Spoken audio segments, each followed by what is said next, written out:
He wasn't just flashy, he was firing gloves. With speed in both hands, swagger in every step, and a mouth louder than the punches he threw, Adrien Broner didn't enter boxing quietly. He stormed in with gold chains, championship dreams, and a chip on his shoulder. The lights didn't illuminate him, he carried them.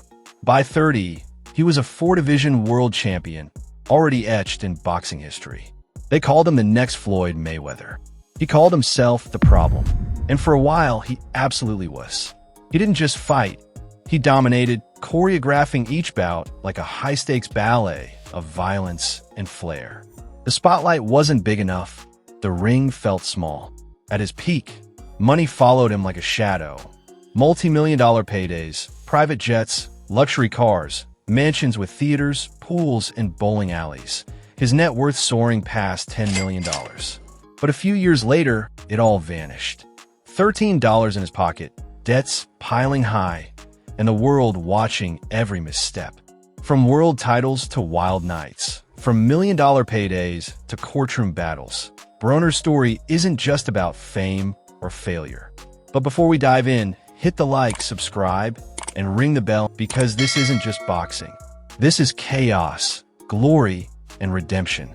Born on July 28, 1989, in Cincinnati, Ohio, Adrien Jerome Broner grew up in streets that demanded toughness and grit.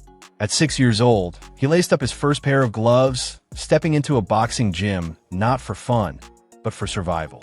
The sound of leather striking bags, the rhythm of footwork across the canvas. It was both music and strategy, and young Broner soaked it all in.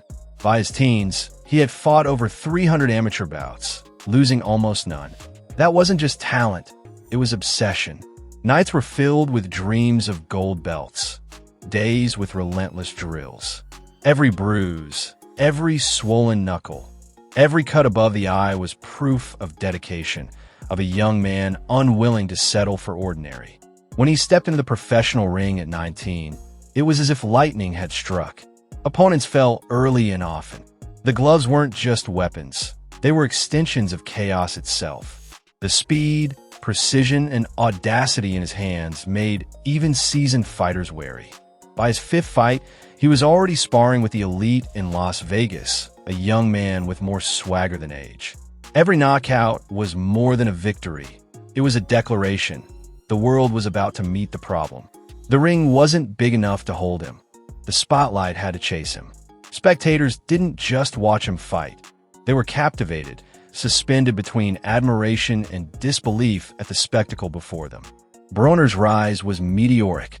By the age of 22, he had captured his first world title, the WBO super featherweight belt, defeating Vicente Martin Rodriguez in a 3rd-round knockout that showcased his speed, power, and uncanny showmanship. He didn't just win. He performed, his every movement on the canvas a statement of confidence and flair. His first defense against Eloy Perez was equally decisive, cementing him as one of boxing's most electrifying young talents. Fans were witnessing more than a fighter. They were watching a persona come alive, a man who danced in the ring, taunted convention, and carried an aura of invincibility. The belts came quickly. By his early 20s, he had become a 4-division world champion, claiming titles at super featherweight, lightweight, super lightweight, and welterweight. He earned the moniker the next Floyd Mayweather, a comparison both flattering and pressure-laden. But while Mayweather was calculating and composed, Broner was chaos incarnate, a fighter who brought swagger, theatrics, and unfiltered personality to every bout. He didn't enter the arena, he owned it. The flash followed the fame.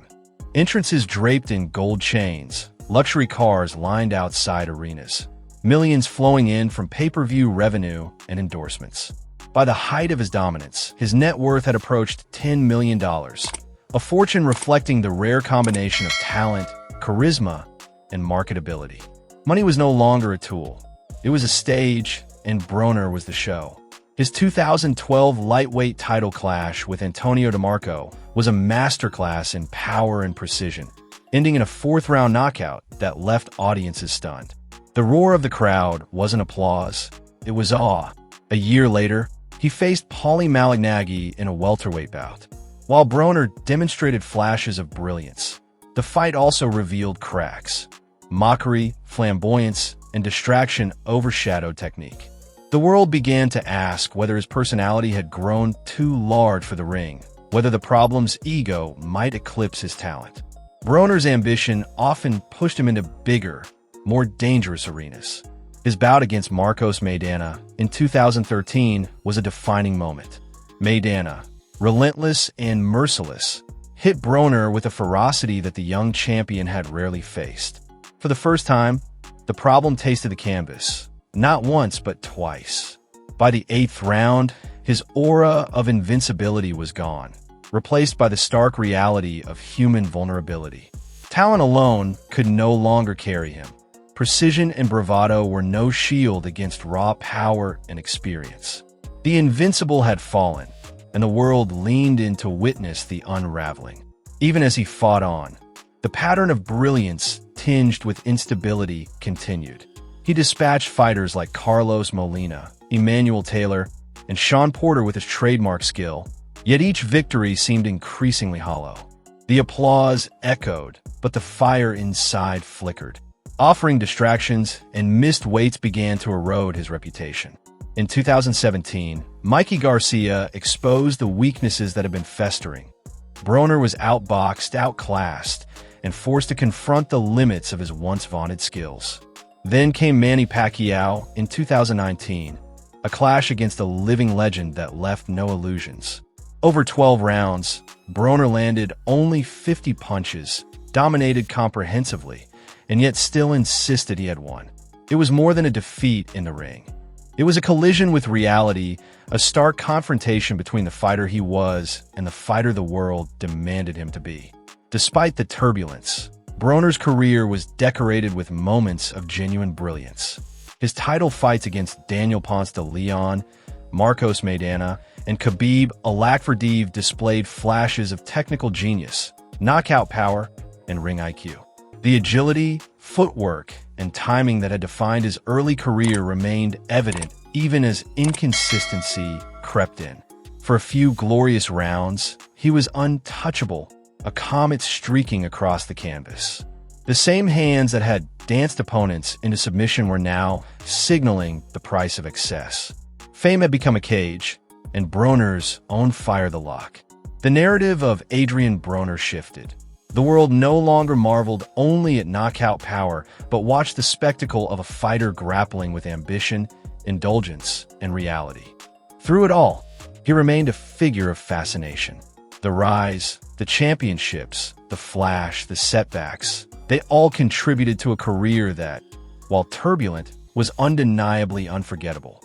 He was both legend and cautionary tale, a symphony of brilliance and chaos. Outside the ring, he faced a battle far more relentless than any opponent in the squared circle. Headlines had become his sparring partners. Arrests, court dates, assault charges, and reckless driving citations chronicled a life spiraling under the weight of fame and poor choices. Every misstep was amplified, every lapse magnified by social media and public scrutiny, leaving no corner of his life untouched. Fatherhood and responsibility became urgent realities. With 3 children and at least 7 others from previous relationships, Broner had to reckon with obligations he could no longer ignore. Ari Nicole, his partner and anchor since 2015, bore witness to the turbulence, managing a life that oscillated between devotion and chaos. Time, attention, and resources were scarce, each day a test of his ability to be present for the children he had fathered and the life he had built, or let unravel. Financial collapse had stripped away the shine of his former glory. Once flaunted pay-per-view purses, endorsements, and multi-million-dollar estates were gone. The garage full of Lamborghinis, Bentleys, and Rolls-Royces, the Atlanta mansion, the Cincinnati home with its theater and saltwater pool, all were symbols of a fortune now evaporated. By 2020, he admitted having only $13 in the bank, replaced by debts, court-ordered payments, and the reality that money, once his greatest weapon, could no longer shield him from consequence. Even in this chaos, Broner sought a foothold. Attempts at comebacks, smaller bouts, exhibition fights, and public appearances reflected a man unwilling to vanish from a sport that defined him. These were not championship pursuits. They were reclamation efforts, opportunities to regain control, purpose, and confidence. Every step into the ring, every jab thrown, proved one thing. The fire inside him had not gone out. The greatest fight he now faces is internal. The ego that once fueled his swagger, the impulses that once made him untouchable, and the distractions that once entertained the public now challenge his discipline, patience, and focus. Redemption is measured not in knockouts or belts, but in consistency, accountability, and self-mastery. Broner's journey beyond the ring is a study in contrasts. Talent shadowed by recklessness, wealth overshadowed by scarcity, public triumph shadowed by private turmoil. Each comeback, each effort to reconcile with his children or regain stability, is a testament to resilience. The arenas may no longer roar, and the cameras may have shifted their gaze, but the fight continues. The man who once stunned arenas with gold chains and knockout power is still fighting, this time for himself. His journey reflects the raw truth of boxing. Talent can dazzle, charisma can command, but discipline, focus, and adaptability are what sustain greatness. Broner's story is a testament to how quickly a comet can blaze across the sky, and how fiercely it can burn out. The question is no longer who he can beat in the ring. It is whether he can master the man in the mirror. Stability, focus, and reconciliation now carry the weight of legacy, perhaps more than any championship ever could. Adrien Broner, the problem, is still writing his story. Every choice, every fight, every step toward redemption is another chapter in a life that refuses to be forgotten. If you love this deep dive, hit that like button, drop a comment with your thoughts, and make sure you're subscribed for even more inside looks into boxing's biggest names. And while you're here, check out our full breakdown of Terence Crawford's journey. You won't want to miss it. Thanks for watching, and we'll see you ringside in the next one.